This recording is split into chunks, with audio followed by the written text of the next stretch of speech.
I'm trying to imagine the scene, Lewis, inside Butte House. James, just to tease you, just there you go. As you start to speak, let's be quiet now and listen to the words of Nicola Sturgeon. Good morning, everyone. Thank you for coming along. I'm sorry to break into your half-term break. Being First Minister of Scotland is, in my admittedly biased opinion, the very best job in the world. It is a privilege beyond measure, one that has sustained and inspired me in good times and through the toughest hours of my toughest days. I am proud to stand here as the first female and longest serving incumbent of this office. And I'm very proud of what has been achieved in the years I've been in Butte House. However, since my very first moments in the job, I have believed that part of serving well would be to know, almost instinctively, when the time is right to make way for someone else. And when that time came, to have the courage to do so, even if to many across the country and in my party, it might feel too soon. In my head and in my heart, I know that time is now, that it is right for me, for my party and for the country. And so today I am announcing my intention to step down as First Minister and leader of my party. I have asked the National Secretary of the SNP to begin the process of electing a new party leader, and I will remain in office until my successor is elected. I know there will be some across the country who feel upset by this decision and by the fact I am taking it now. Of course, for balance, there will be others who will, how should I put this, cope with the news just fine. Such is the beauty of democracy.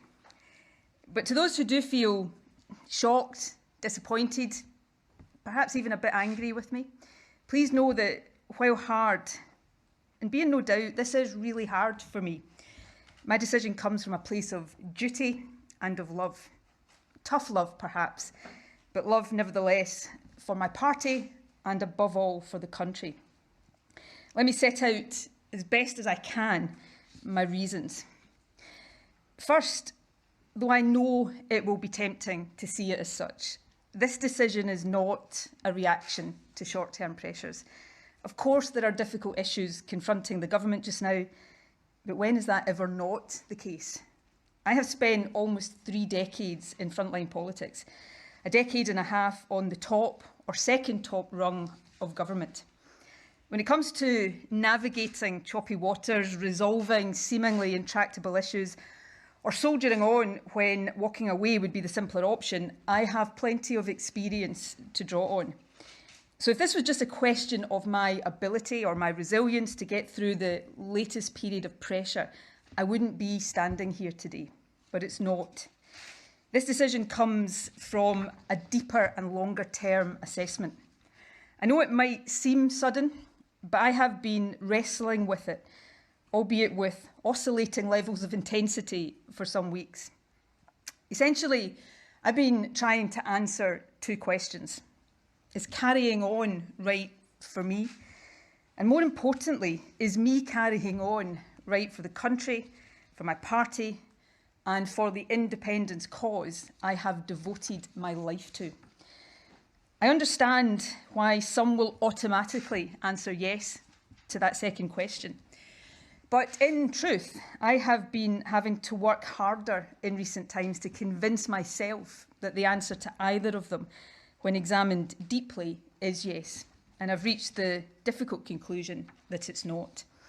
The questions are inextricably linked, but let me try to take them in turn. I've been First Minister for over 8 years, and I was Deputy First Minister for the best part of 8 years before that. These jobs are a privilege, but they are also rightly hard, and especially in the case of First Minister, relentlessly so. Now, to be clear, I'm not expecting violins here, but I am a human being as well as a politician. When I entered government in 2007, my niece and youngest nephew were babies just months old. As I step down, they are about to celebrate their 17th birthdays. Now that I think about it, that's exactly the age to be horrified at the thought of your auntie suddenly having more time for you. My point is this: giving absolutely everything of yourself to this job is the only way to do it. The country deserves nothing less. But in truth, that can only be done by anyone for so long. For me, it is now in danger of becoming too long. A First Minister is never off duty. Particularly in this day and age, there is virtually no privacy. Even ordinary stuff that most people take for granted, like going for a coffee with friends or for a walk on your own, becomes very difficult. And the nature and form of modern political discourse means that there is a much greater intensity, dare I say it, brutality to life as a politician than in years gone by. All in all, and actually for a long time without it being apparent, it takes its toll on you and on those around you. And if that is true in the best of times, it has been more so in recent years. Leading this country through the COVID pandemic is by far the toughest thing I've done. It may well be the toughest thing I ever do. I certainly hope so. Now, by no stretch of the imagination was my job the hardest in the country during that time. But the weight of responsibility was immense. And it's only very recently, I think, that I've started to comprehend, let alone process, the physical and mental impact of it on me. So what I'm really saying is this: if the only question was, can I battle on for another few months, then the answer is yes, of course I can. But if the question is, can I give this job everything it demands and deserves for another year, let alone for the remainder of this parliamentary term, give it every ounce of energy that it needs in the way that I have strived to do every day for the past 8 years, the answer, honestly, is different. And as that is my conclusion, hard though it has been for me to reach it, then given the nature and scale of the challenges the country faces, I have a duty to say so now. I feel that duty first and foremost to our country, to ensure that it has the energy of leadership that it needs, not just today, but through the years that remain of this parliamentary term. And right now, in a very particular sense, I feel that duty to my party too. We are at a critical moment. The blocking of a referendum as the accepted constitutional route to independence is a democratic outrage. But it puts the onus on us to decide how Scottish democracy will be protected and to ensure that the will of the Scottish people prevails. My preference of using the next Westminster election as a de facto referendum is well known. I've never pretended it is perfect, no second best option ever is, nor that there are no alternatives. That is why I've always been clear that the decision must be taken by the SNP collectively, not by me alone. But I know my party well enough to understand that my view as leader would carry enormous, probably decisive weight when our conference meets next month. And I cannot, in good conscience, ask the party to choose an option based on my judgment, whilst not being convinced that I would be there as a leader to see it through. By making my decision clear now, I free the SNP to choose the path it believes to be the right one, without worrying about the perceived implications for my leadership, and in the knowledge that a new leader will steer us, I believe, successfully on that path. Now, there are two further reflections that have weighed in my decision. These, I suppose, are more about our political culture and the nature and impact of the dominance and longevity that come from success in politics. And the first, I hope my party will take heart from. One of the difficulties in coming to terms with this decision is that I am confident that I can and would lead the SNP to further electoral success. We remain by far the most trusted party in Scotland. And while for every person in Scotland who loves me, there is another who, let's say, might not be quite so enthusiastic, we are firmly on course to win the next election, while our opponents remain adrift. But the longer any leader is in office, the more opinions about them become fixed and very hard to change. and that matters. Individual polls come and go, but I am firmly of the view that there is now majority support for independence in Scotland. But that support needs to be solidified, and it needs to grow further if our independent Scotland is to have the best possible foundation. To achieve that, we must reach across the divide in Scottish politics. And my judgment now is that a new leader will be better able to do this. Someone about whom the mind of almost everyone in the country is not already made up, for better or worse. Someone who is not subject to quite the same polarised opinions, fair or unfair, as I now am. The good news, as the country will now get to see more clearly perhaps, is that the SNP is full of talented individuals, more than up to that task. My second reflection is related. I feel more and more each day now that the fixed opinions people increasingly have about me, as I say, some fair, others little more than caricature, are being used as barriers to reasoned debate in our country. Statements and decisions that should not be controversial at all quickly become so. Issues that are controversial end up almost irrationally so. Too often I see issues presented and as a result viewed not on their own merits, but through the prism of what I think and what people think about me. I've always been of the belief that no one individual should be dominant in any system for too long. But while it's easy to hold that view in the abstract, it is much harder to live by it. With this decision, I am trying to do so.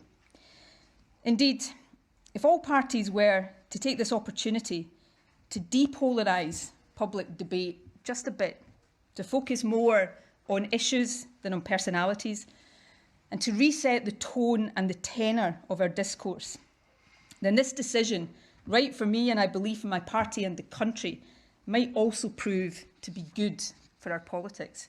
I certainly live in hope. Now, a couple of final points before I take a few questions. While I am stepping down from leadership, I am not leaving politics. There are many issues I care deeply about and hope to champion in future. One of these is the promise, the national mission so close to my heart to improve the life chances of care experienced young people and ensure they grow up nurtured and loved. My commitment to these young people will be lifelong. And obviously, there is independence. Winning independence is the cause I have dedicated a lifetime to. It is a cause I believe in with every fibre of my being. And it is a cause I am convinced is being won. I intend to be there as it is won every step of the way. Yesterday morning, I attended the funeral of a very, very dear friend and long-standing independence activist, a wonderful man by the name of Alan Angus. It was actually during that funeral service that I went from being 99% certain about this decision to 100% certain, though I know Alan would not be at all happy to have played any part in my departure, so I'm sorry, Alan.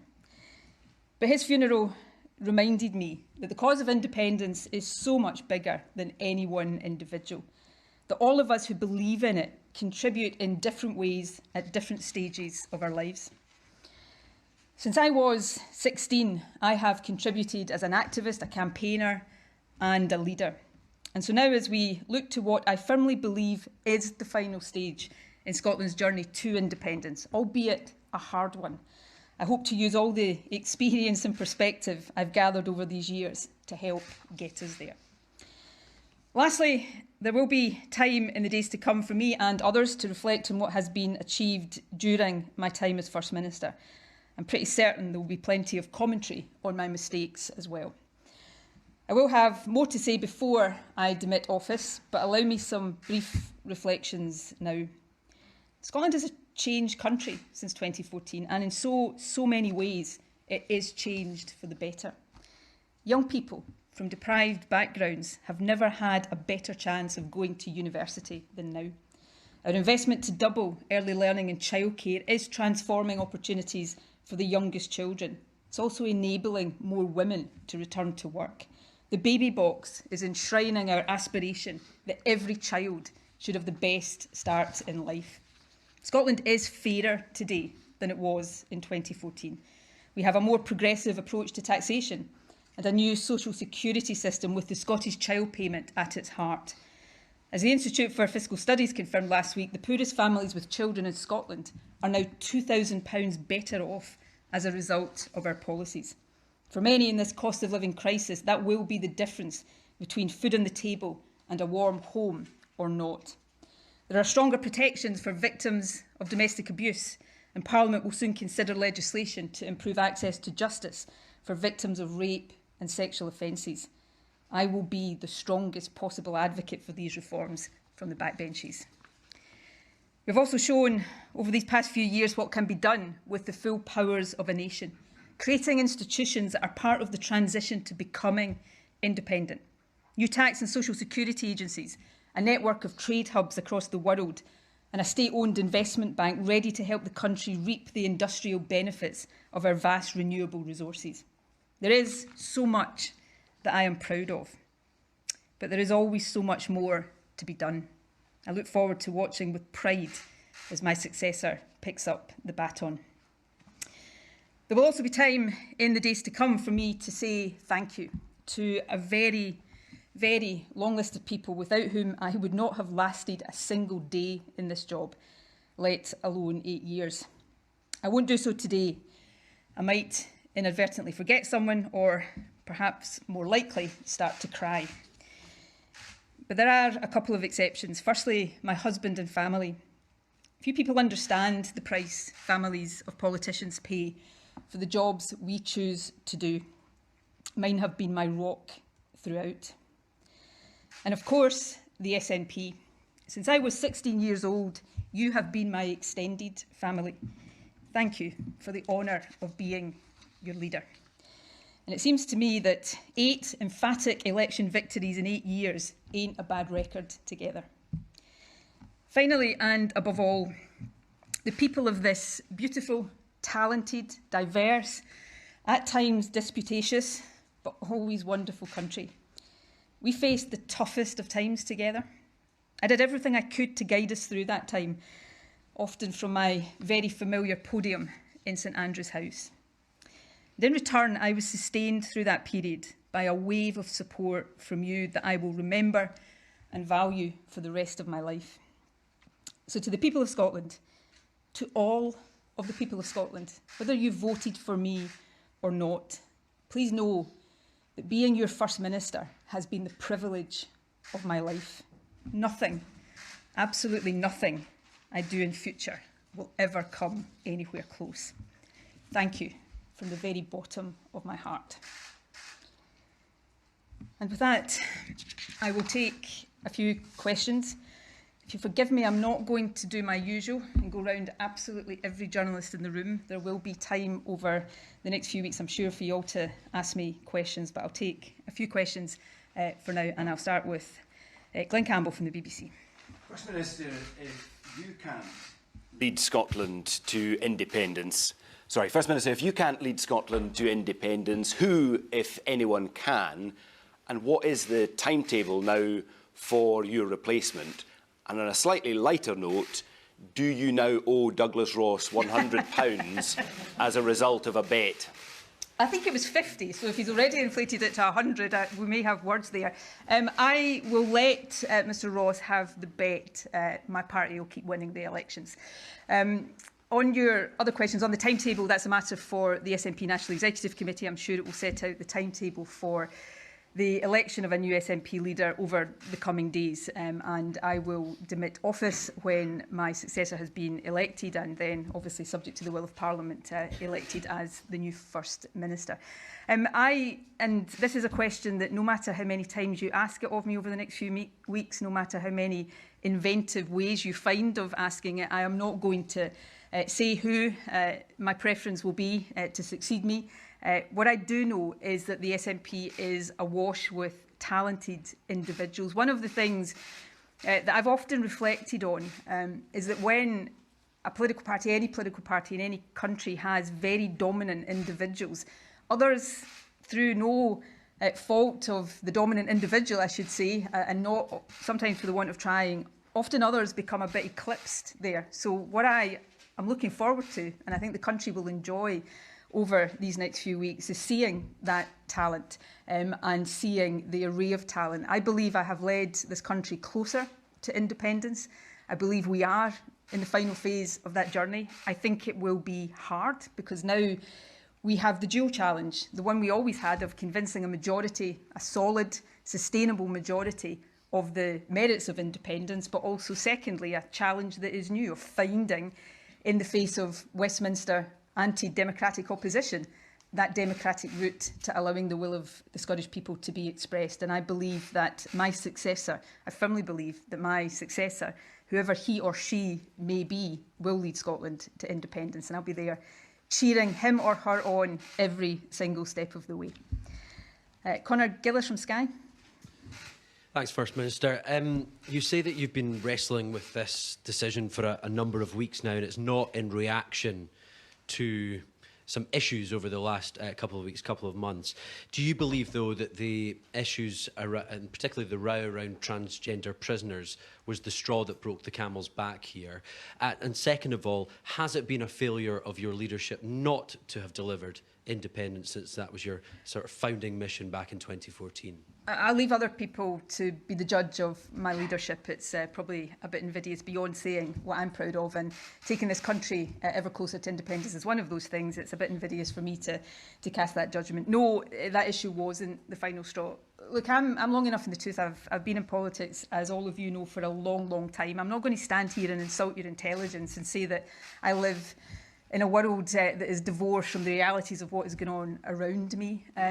But it's not the case that this decision is because of short-term issues. I've faced more short-term issues from time to time over my years in politics than I care to remember. And if it was just that, I wouldn't be standing here today. What I would say, though, is this, and I did allude to this in my remarks. I suppose when I look at some of the issues that are being hotly debated in Scotland right now, one of the things that I do regret, I suppose, is not being able to bring a more rational approach to these debates. And I think that goes back to some of what I said earlier. These debates, some of them, one in particular right now, is obviously controversial in its own right. But I think layered on to the top of that, there has been people's views about me, about independence, and suddenly debates that should be rational, and that we should be capable as a country of having rationally become something very different. I will always be a voice for inclusion, for quality, equality, for human rights and dignity.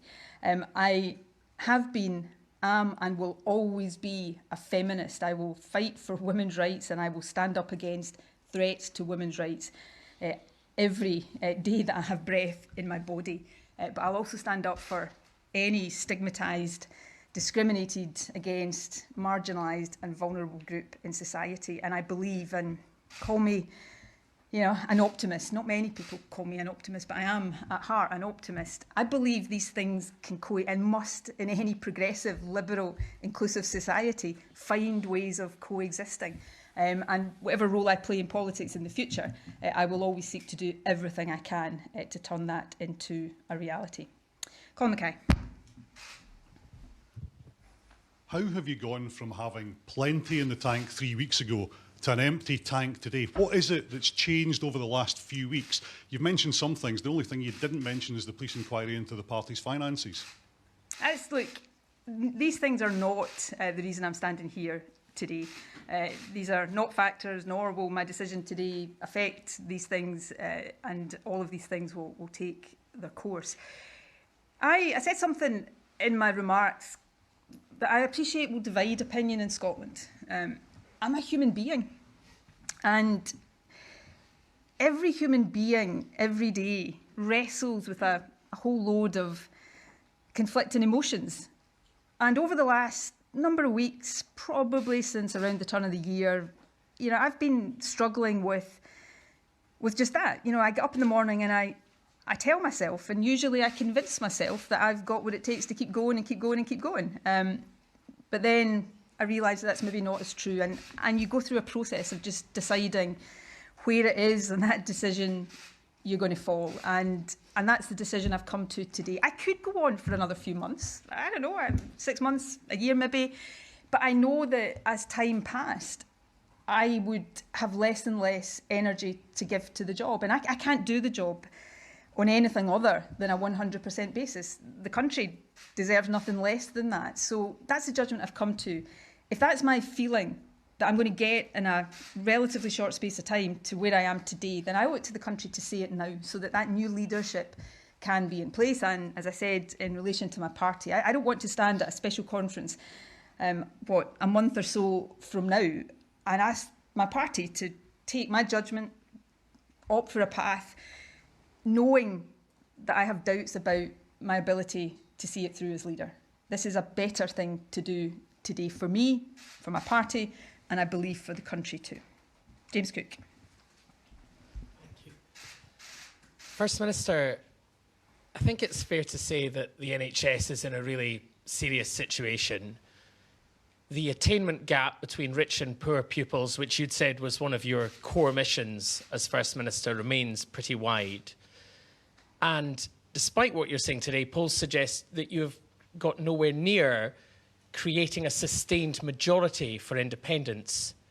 Do you have regrets about one or any of those issues? Oh, again, James, I'm a human being. I don't know if you've got regrets about things in your life. Of course, I've got regrets about all sorts of things in my life. And as I reflect on my time as First Minister, there'll be things I am hugely proud of and things that I regret. And if I had my time again, I might do differently. And forgive me, there'll be plenty of time for me to do that. There'll, I'm sure, be plenty of time for you to do that. And I'm sure you will. So, yeah, but I'm proud of my time as First Minister. But I'm also proud that I know when it's time to move on and to pass on to someone else. The country, the cause I believe in, my party, everything is bigger than any politician, no matter who they are and no matter how dominant they've been for no matter how much time. Politicians come and go all the time. The country is what matters, and the future of the country is what matters. I'm proud of the part I have played and hope to continue to play in a different capacity in building the future of this country. But I think in terms of leadership, it's time for someone else.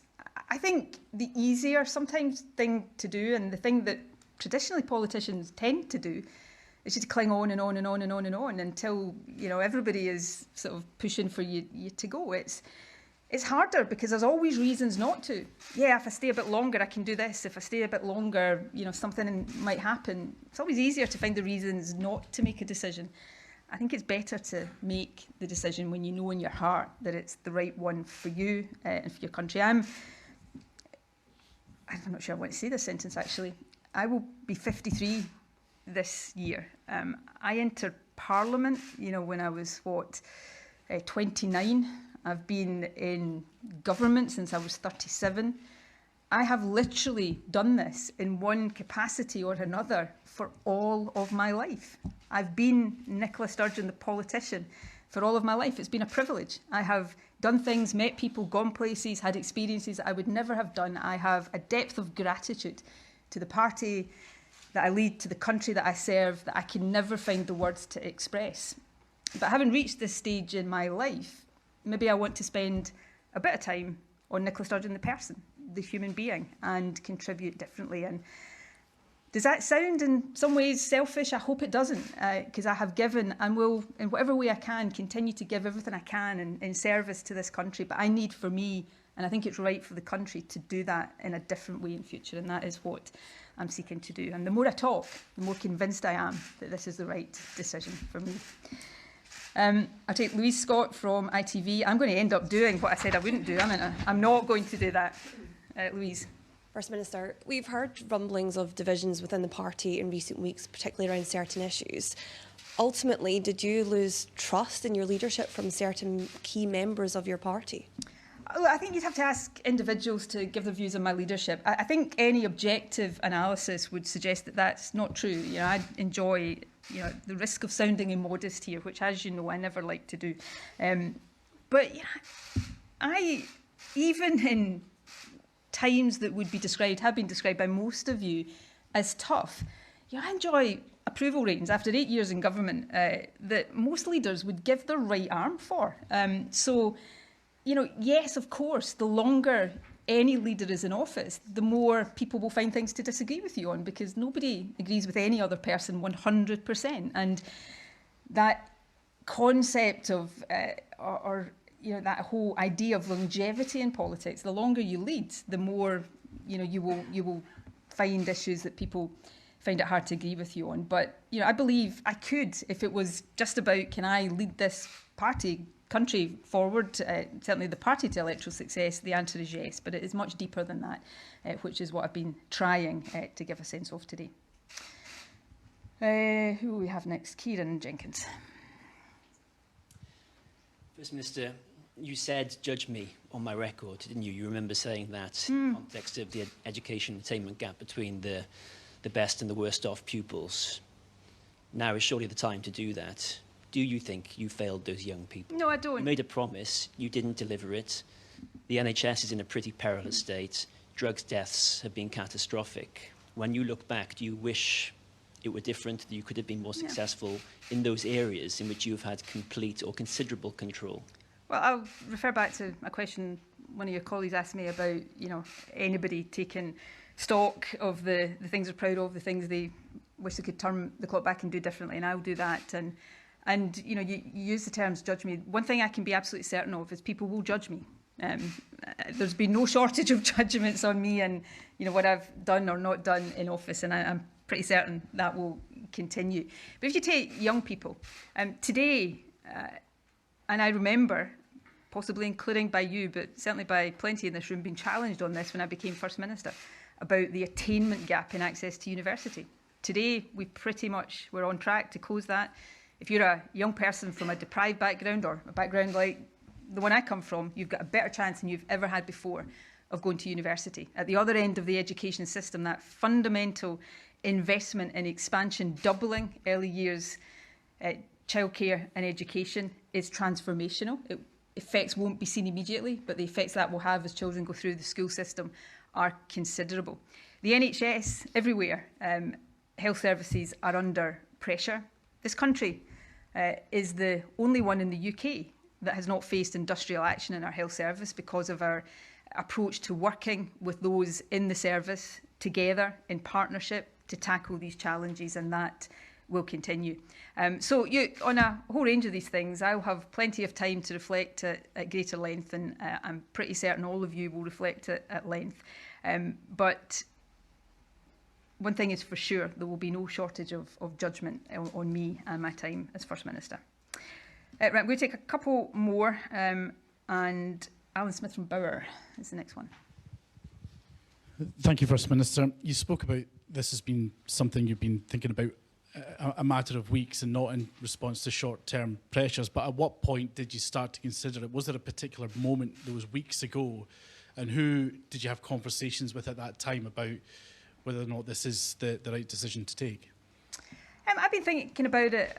I used the term in my remarks with oscillating intensity, and that's true. There are some days, I wouldn't have thought about it at all because, frankly, too much else. And then other times it's weighed more heavily. I don't know, possibly a couple of weeks ago it just started to crystallise a bit more. But it inevitably, again, here's the human thing, it always takes you a bit of time, I think, between the point where probably deep down inside you've made a decision and being able to actually admit that to yourself before you even start telling other people. So I couldn't pinpoint the exact moment, except that sitting in the funeral service for Alan yesterday, surrounded by SNP members, mourning somebody that 89 years old had campaigned all his life for independence, it did have that clarifying effect that stepping down as leader doesn't mean I stop contributing to the cause of independence. It doesn't mean you stop making a contribution. Everybody has their time, and I think in leadership one of the hardest but one of the most important things to do is know when that time is up. In terms of who I talked about, obviously my close family, the small number of friends. One of the things in leadership you really, really do learn is who your true friends are in life. And, so if you're one of the small number who, mainly because I wouldn't have been able to tell you without crying over the last 24 hours, I didn't phone but texted this morning just before the news broke, know you're one of those friends. And thank you for all your support. And Neil Pooran from PA. Thanks, First Minister. First of all, can you just confirm if you'll be staying on as an MSP and what kind of issues you'll be campaigning on as an MSP? And also, will the cooperation agreement with the Scottish Green Party need to be renegotiated now if you as First Minister are no longer in that role? The cooperation agreement stands. I'm not going to try to dictate anything or at this stage, certainly not now and hopefully not ever, start to issue unsolicited advice to my successor. I know from experience that's not always something that is welcome. Don't report that bit. But, I think the cooperation agreement with the Greens has been a thoroughly good thing for the government, for the country, and I would hope to see that continue.